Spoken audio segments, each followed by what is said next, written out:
Hello, Audrey. I hope I'm not interrupting your dinner or anything. Do you have a little time to talk? Oh. Hi, Dad. We just finished dinner. Just sitting around watching TV. What's the matter? Can I help you with something? I hope it's nothing serious. No, nothing like that. I just wanted to know what you're doing tomorrow. You and Gilbert are going to be home, aren't you? It's Friday, and I thought maybe you guys might be home. Yeah. Gilbert's back for a meeting at the head office on Monday, so he's returned today to spend the weekend together. As you know, he's assigned to the East Coast office until that project gets off the ground. So he wanted to relax at home for a change. He's scheduled back east on Tuesday. I sort of wanted to see my son, too. Would it be a bother if I stopped in tomorrow? I know you want to spend time with him, but just for a little while, perhaps? Do you plan to come alone? I mean, I just want to know because I would need to prepare lunch. Yeah. That's thoughtful of you. Thank you. And you know, Gilbert hates it when his mother gets too possessive and starts doting over him. She tends to do that. To be honest, Gilbert called me and made me promise not to tell her he was returning. Right. We were just talking about that, as a matter of fact. He also made me swear not to mention a word about his... Yes. Well, I had to lie to her. I told her I was seeing an old friend who happened to be in town, and that I was driving over to have lunch with him. I sort of feel bad lying to her, but I really have no choice. Actually, I'm really seeing this friend, so it's not if I'm really lying. You know what I mean? Oh, okay. That's way better, huh? I'll talk to Gilbert later so we can get our story straight. Just in case. Yeah, thanks. Better to be on the safe side, just in case. Okay, so tomorrow I plan to meet up with my friend in the morning, and then I will head over. Is 1 p.m. or so alright with you guys? Yeah, no problem. I'll have lunch ready for you. I bet you're excited to see your son. Yes, I certainly am. Okay, Audrey. See you tomorrow. Hello? Audrey, are you there? Pick up, would you please? I want you to clean the house tomorrow. And I won't take no for an answer. So, what I want you to do is take the day off and drive over here at noon or so. Please start with the living room. It needs a good vacuum.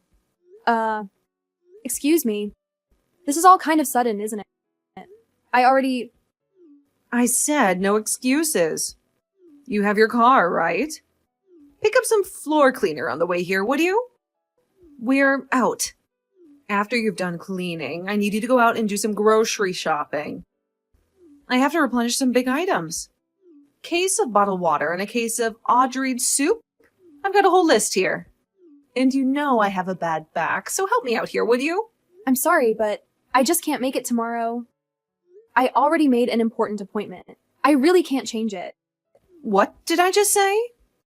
I said I will not take no for an answer. Besides, what's more important than helping out your husband's mother when she's in trouble? You better get your priorities straight, Audrey. Well, my priority tomorrow is that I have an important schedule that I cannot change no matter what. I'm afraid you're going to have to take that no for an answer. End of story. But I'm willing to help you out on another day. But as for tomorrow, it's not going to happen. I'm really sorry about that. I'm just asking you to do a little cleaning and shopping for me, for Pete's sake. That's the least you can do for your mother. Mother, where do you think I live? You're at least an hour and a half drive away. I can't just pop over there and do the cleaning and shopping and pop back home again. It would take the entire day. Am I hearing you right? What's an hour and a half drive on the way? That's nothing. You know what people call women like you?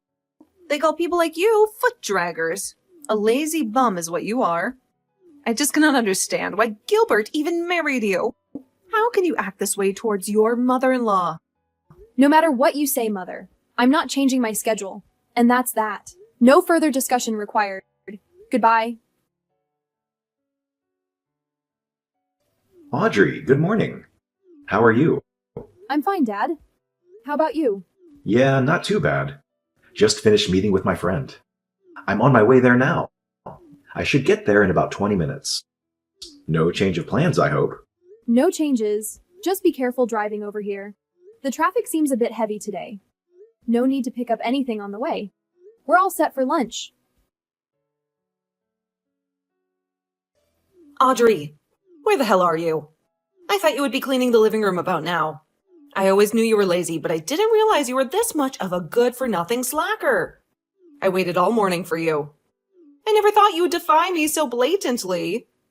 There are consequences for your insubordinate attitude. You do realize that, I hope. The living room still needs vacuuming. And you still have to pick up all those items at the grocery store.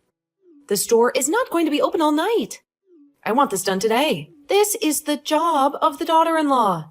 You must get over here right this minute and get to work. I want you here in 30 minutes. No ifs, ands, or buts about it. You hear me, Audrey? There will be consequences if you disobey me. As punishment for defying me and not showing up as I asked. You're going to have to prepare dinner tonight, too. And I'm not talking about slapping a ham and cheese sandwich together. A proper dinner. You got that? Mother, are you finished? You were going on, and I couldn't get a text in edgewise. I thought I told you I wasn't going over there. I have another important appointment that I cannot cancel. I thought you understood. And I thought I told you to give your mother-in-law priority above all others, didn't I? I said my answer was no, and I wanted no further discussion about it. What is so hard to understand about that? You really are one cheeky woman, Audrey. And to think that my dear son, my precious Gilbert, married you. What was he thinking? You were just a deadbeat wife. You know what, Audrey? I want you to divorce my son and disappear from our family forever. That's what I want from you. Oh, great. Just when I thought this conversation couldn't get any more frustrating, you conveniently bring up your husband's absence. Typical. Always finding a way to avoid taking responsibility for your actions. Well, isn't that just perfect? Blaming me for everything as usual. I'm providing discipline because someone needs it, and all I get is criticism. You should be grateful that I'm trying to teach you some manners. Oh yes, because calling me names is such a great way to teach me. I'm sorry, but I don't see the logic in that. And don't act like you're doing me a favor. It's not discipline, it's just your way of asserting control over me. Control? Please! I'm just trying to make you a better person. You should appreciate my efforts instead of constantly questioning them. Maybe if you showed a little more respect and listened to me, we wouldn't have these issues. Respect? Really? Respect is earned, Mom. And you haven't exactly been the epitome of respect towards me. How can you expect me to respect you when you resort to name-calling and belittling me? It's a two-way street, you know. Oh, listen to Miss Perfect over here. So wise and righteous. Spare me the lecture, Audrey. I've been around longer than you and I know a thing or two about life. Maybe if you stopped acting so entitled, you'd realize that. Entitled? That's rich coming from you. You're the one who can't handle any dissenting opinions and throws a fit whenever things don't go your way. I'm not entitled. I just want to be treated with respect and fairness like any other member of this family. Well, aren't you just the champion of fairness? I can see why your husband is furious. He's probably tired of your constant complaints and demands. Maybe you should take a good look in the mirror before pointing fingers at me. You know what? I'm done with this pointless argument. I've tried to reason with you, but it's clear that you're not interested in listening or understanding. I'll leave you to your own delusions. Just remember, our conversation is recorded, so you can't deny your behavior. Fine, go ahead and record it. I have nothing to hide. And maybe you should play it back to yourself so you can hear how unreasonable and ungrateful you sound. I've had enough of your attitude. Goodbye, Audrey.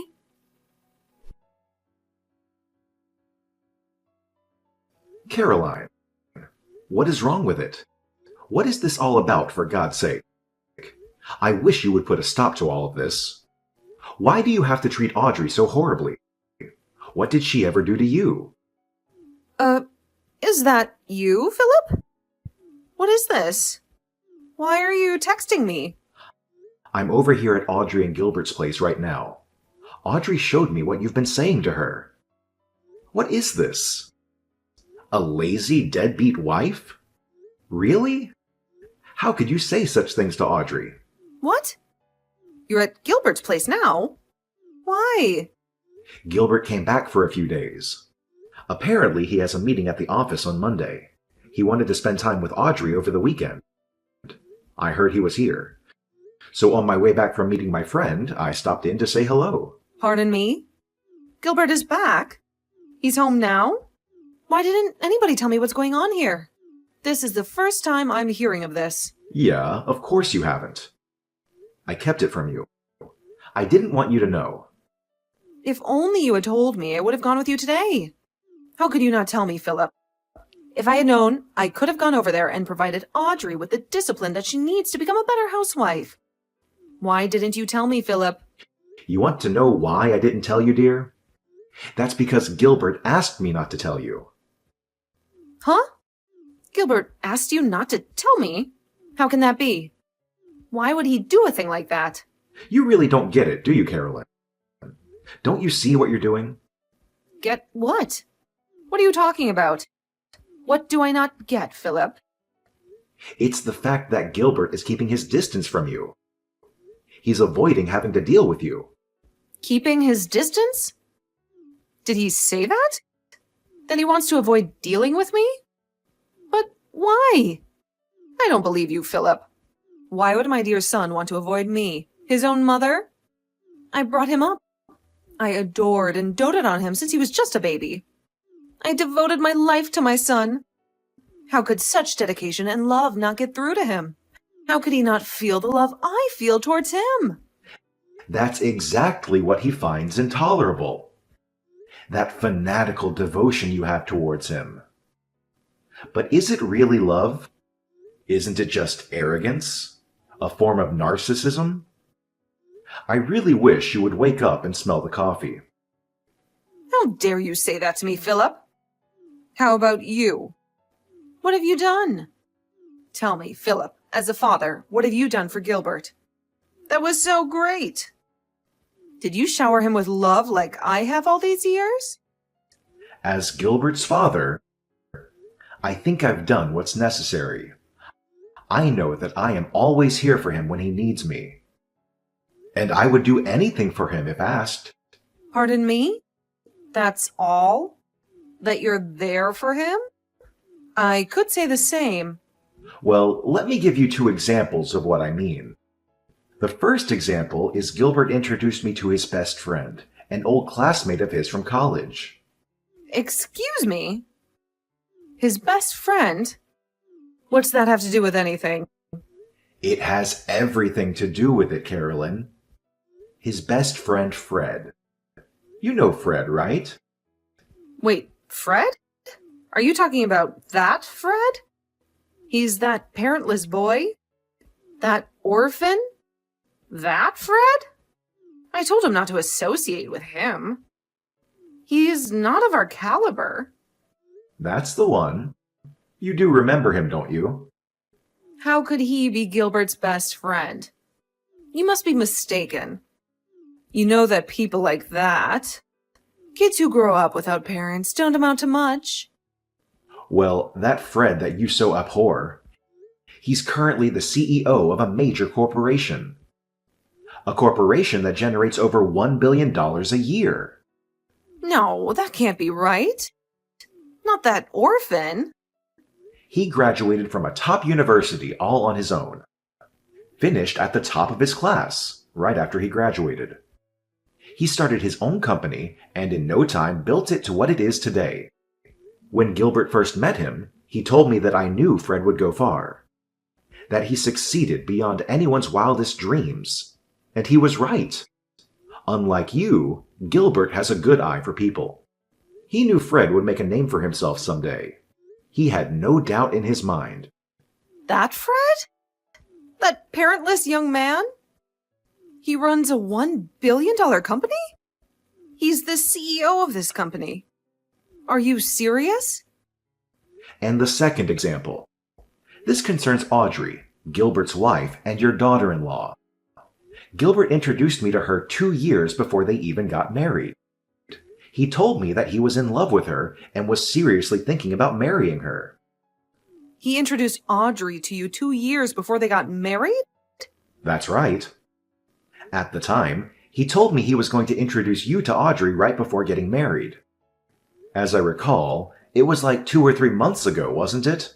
He was sure you'd kick up a fuss and would totally reject the marriage outright. Is that why he rejected that nice woman that I was going to introduce to him back then? It was because he was already going out with Audrey. He was already planning to marry her. Is that what you're saying? That's exactly what I'm saying. And who was this woman you were going to introduce him to anyways? You know her too. It's Sandy. From when he was in high school. You remember her. Wait a second, Carolyn.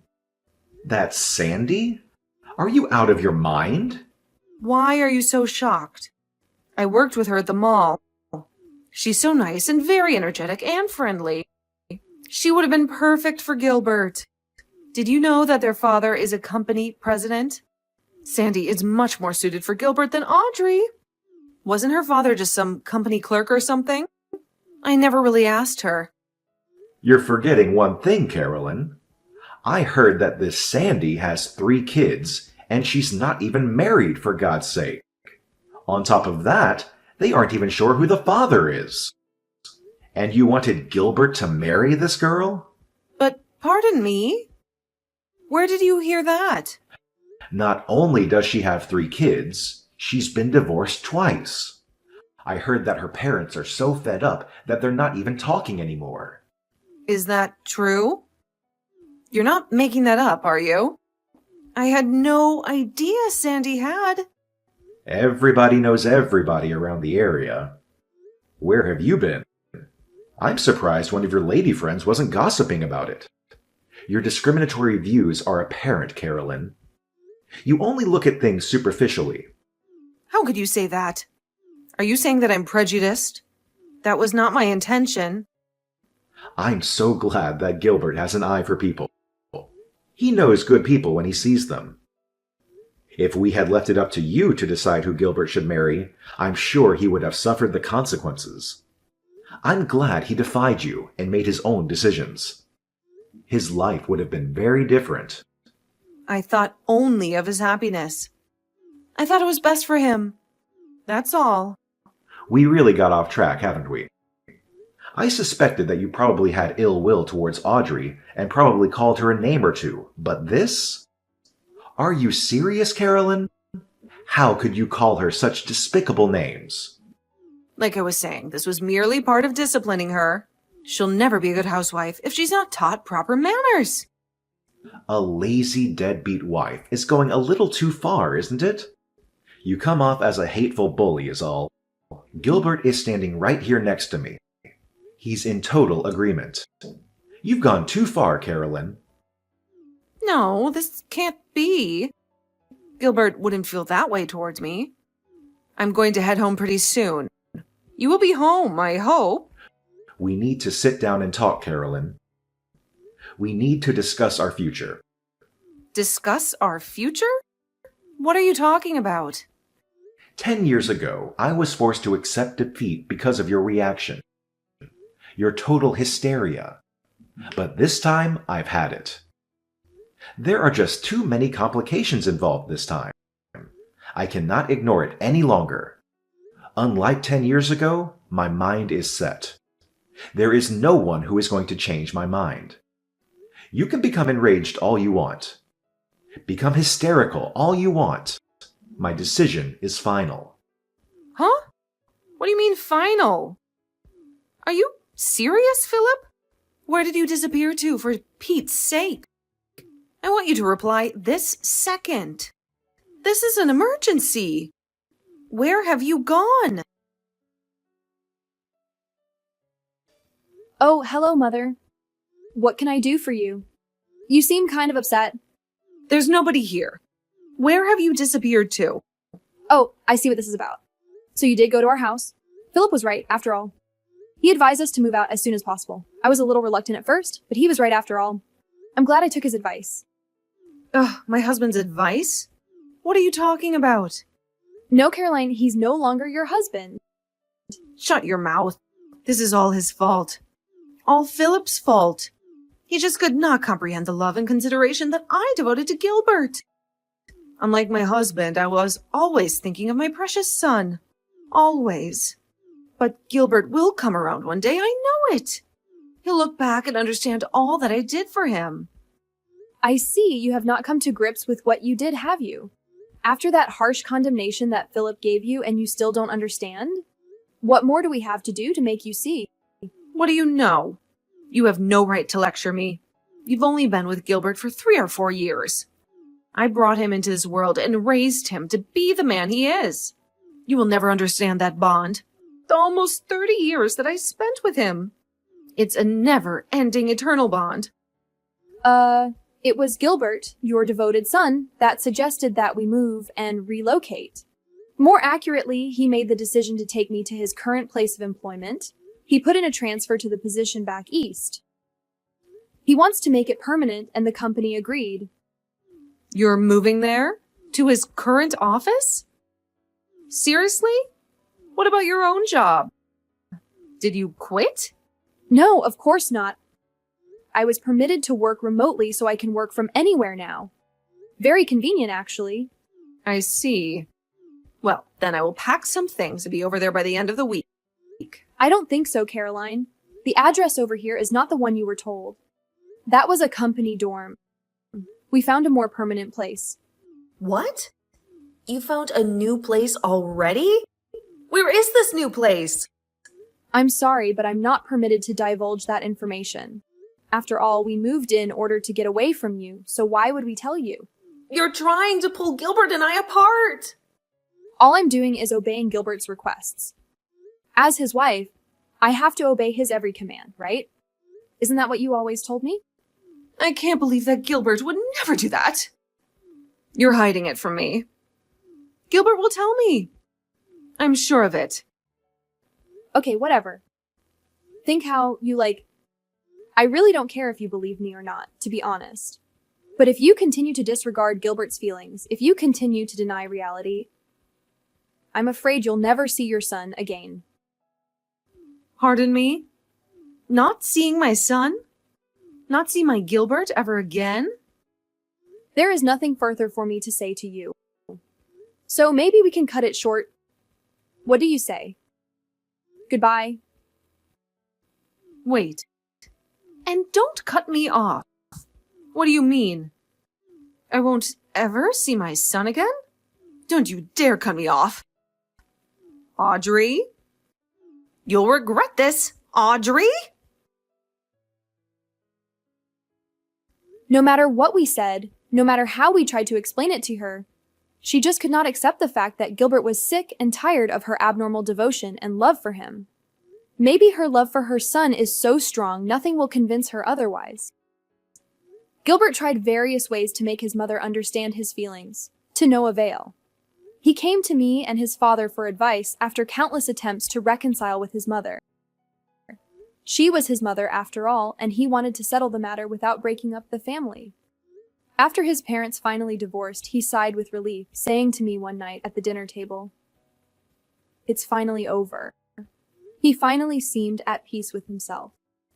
My father-in-law was much of the same way, apologizing for making us wait for so long. Maybe if he had had the courage to divorce her 10 years ago, all this might never have transpired and I would not have endured such anguish. And what happened to Caroline? My former mother-in-law, you ask? I heard this from a friend of mine, and I would take it with a grain of salt. But apparently she found a young man that looked strikingly like Gilbert. I heard she used up all the money she received from her divorce and used it all on this guy. Last I heard, she was deep in debt. She completely disregarded warnings from her friends and neighbors and couldn't stop sinking money into this guy. She's always had a bullheadedness about her. Once she latches onto something, she won't let it go. Maybe that's why she ended up losing everything she cared for. But will I reach out to help her? I'm sorry, but No thanks. I don't think she would even accept my help.